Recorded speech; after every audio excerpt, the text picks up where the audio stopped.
Baik, selamat siang dan salam sejahtera bagi kita semua. Pada kesempatan kali ini, saya akan menjelaskan tentang sistem saluran reproduksi pada unggas, baik itu jantan maupun betina. Di sini juga saya akan menjelaskan tentang proses pembentukan telur. Baik, di sini yang pertama itu saya akan menjelaskan tentang sistem saluran reproduksi pada jantan. Sebelumnya saya akan menggambarkan dulu organnya.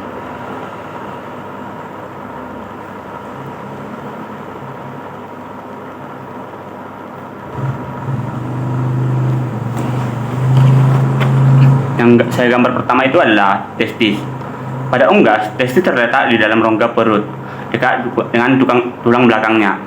Tidak seperti mamalia, testisnya berada di luar tubuh. Unggas memiliki testis internal. Testis ini berfungsi menghasilkan spermatozoa dan hormon testosteron. Testis kiri biasanya lebih besar daripada testis kanan. Dari testis, kita akan lanjut ke epididymis. Sebentar, saya akan membuat gambarnya.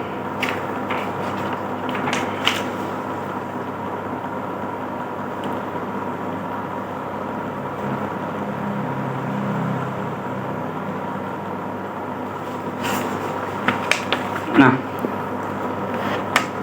yang kedua itu saya akan menggambar testis. Ini adalah saluran yang berlekuk yang melekat pada testis. Nah, epididymis ini berfungsi sebagai tempat pematangan sperma dan penyimpanan sementara. Di sini sperma akan mengalami proses pematangan yang lebih lanjut. Selanjutnya itu sperma akan berlanjut ke vas deferens. Di sini saya akan menggambarkannya terlebih dahulu.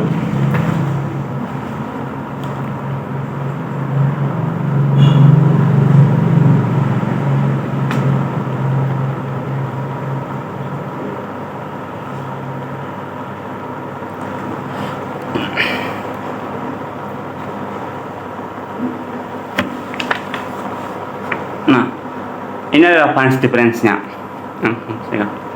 Vas deferens ini adalah saluran yang memanjang dari epididymis menuju ke kloaka. Fungsinya yaitu untuk mengangkut sperma dari epididymis hingga ke kloaka. Yang terakhir itu adalah kloaka. Bentar, saya menggambarkannya terlebih dahulu.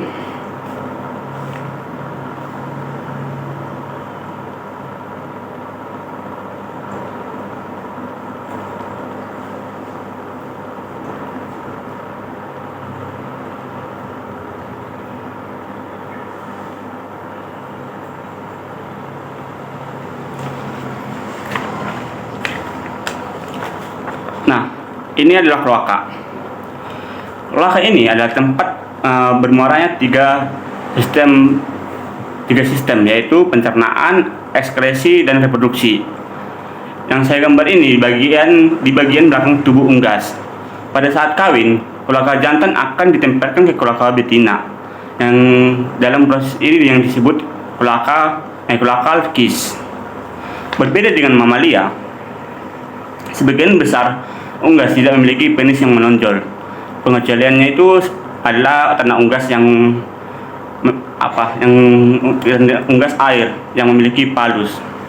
Yang selanjutnya itu saya akan menjelaskan tentang sistem saluran reproduksi pada betina.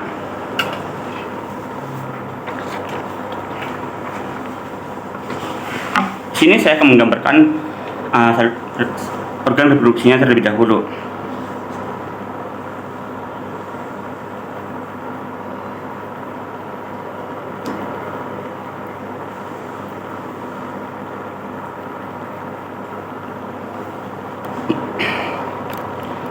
Nah,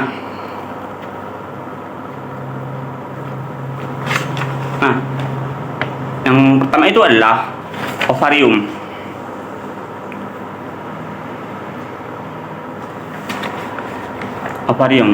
Pada unggas dewasa, umumnya hanya ovarium kiri yang berkembang dan berfungsi, sedangkan yang kanan mengalami regresi.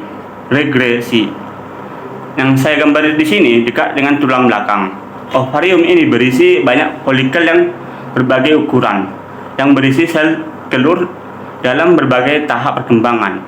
Fungsi ovarium ini adalah menghasilkan sel telur dan hormon estrogen serta progesteron. Nah, ketika sel telur matang, akan dilanjutkan akan terjadi ovulasi di mana sel telur akan dilepas dan ditangkap oleh individu bulum. Saya akan menggambarkan individunya dulu.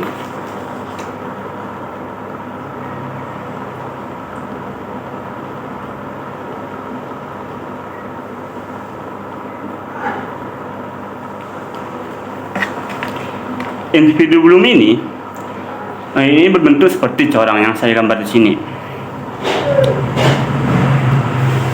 Fungsinya menangkap sel telur dan juga menjadi tempat terjadinya fertilisasi jika ada sperma. Dari individu bulum ini, sel telur akan bergerak ke magnum. Sebentar, saya akan menggambarkannya dulu.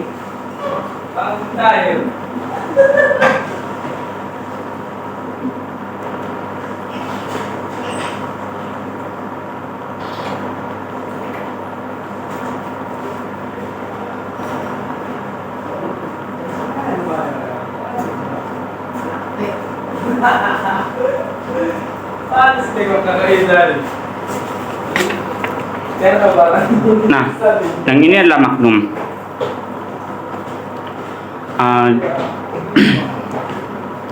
Di magnum ini adalah bagian terpanjang dari oviduct. Yang segambar di magnum ini adalah sebagian besar putih telur atau albumen dihasilkan dan ditambahkan ke kuning telur. Selanjutnya itu telur akan bergerak ke isthmus. Bentar, saya menggambarkan isthmusnya dulu.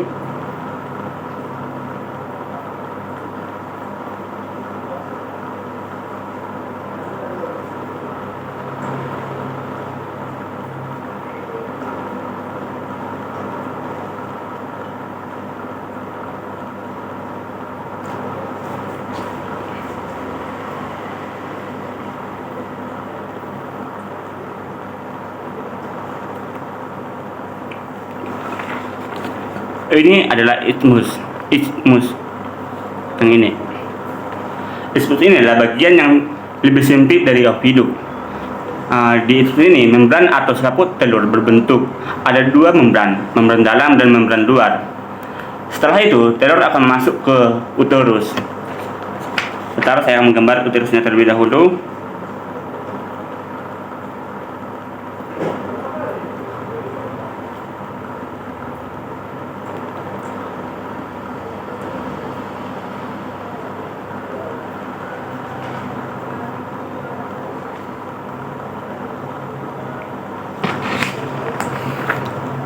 Ini adalah uterus atau cell guard. Di uterus ini kerangka telur akan terbentuk. Cabang ini tersusun dari kalsium karbonat yang disekresikan oleh kelenjar uterus. Yang selanjutnya itu bagian terakhir adalah vagina. Sebentar, saya akan menggambar vaginanya terlebih dahulu.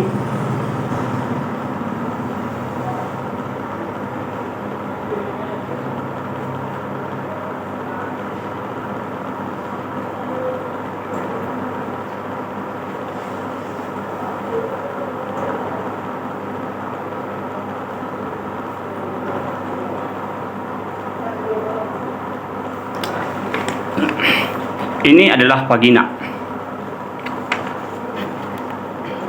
Di vagina ini berfungsi sebagai jalur keluarnya telur dan juga tempat penyimpanan sperma di sperm host glands.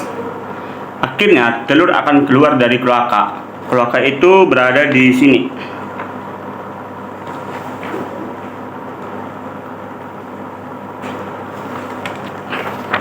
Di sini kloaka.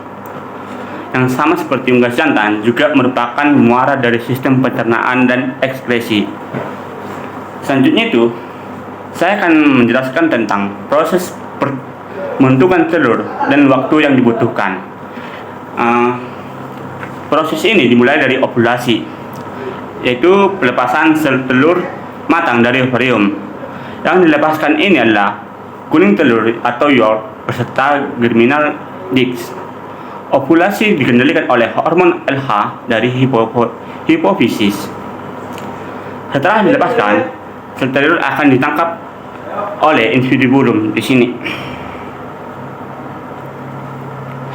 Di individu bulum ini, jika ada sperma, fertilisasi akan terjadi pada germinal disc. Sel telur hanya menghabiskan waktu sekitar 15 hingga 30 menit di incubiculum. Kemudian telur akan bergerak ke magnum, yaitu di sini akan bergerak di sini. Bergerak di magnum. Di magnum ini putri telur akan ditambahkan, serta proses ini akan memakan waktu sekitar 3 jaman.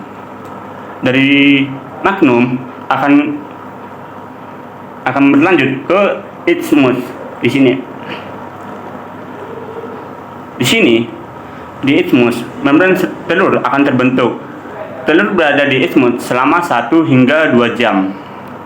Setelah itu, telur akan masuk ke uterus. Dari isthmus akan masuk ke uterus. Di uterus inilah telur menghabiskan waktu terlama, yaitu hampir sekitar 8 hingga 12 jam. Selama berada di uterus, terjadi 2 proses penting, yaitu penambahan cairan ke putih telur atau plumping dan pembentukan kerabang telur. Kerabang telur terbentuk dari pengendapan kalsium karbonat secara bertahap. Terakhir, telur akan melewati vagina. Di sini dia akan ke sini. Di bagian ini dia hanya hitungan menit. Di vagina, lapisan kutikula ditambahkan sebagai pelindung terakhir sebelum telur dikeluarkan melalui kloaka. Jadi, total waktu dari ovulasi sampai telur keluar dari organ reproduksi ini itu sekitar 24 hingga 26 jam. Karena proses yang cukup panjang ini, unggas biasanya bertelur dengan interval sekitar 24 hingga 27 jam dan biasanya terjadi di pagi hari. Yang menarik, unggas betina bisa menyimpan sperma dan sperma host glands di vagina selama beberapa minggu. Ini memungkinkan unggas betina untuk menghasilkan telur fertil selama beberapa waktu setelah 1 kali perkawinan. Demikianlah penjelasan saya tentang sistem saluran reproduksi unggas, baik itu jantan maupun betina, serta pembentukan atau proses pembentukan telur. Semoga penjelasan ini bermanfaat. Sekian dari penjelasan saya. Terima kasih.